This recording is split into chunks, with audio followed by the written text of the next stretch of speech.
മോനെ, ഞാൻ എന്താന്നറിയോ മോള് പോയിരുന്ന് സംസാരിക്കാന്ന് പറഞ്ഞ് ഇപ്പോൾ ആണുങ്ങൾ തമ്മിൽ സംസാരിക്കുന്നേ പെണ്ണുങ്ങൾ കേക്കണ്ടാച്ചിട്ട്.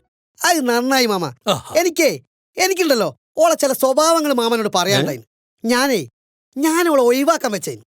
പിന്നെ മാമന്റെ ഈ സ്നേഹം ഉണ്ടല്ലോ, ഇത് കാണുമ്പോളാ വേണ്ടാന്ന് വെക്കുന്നത്.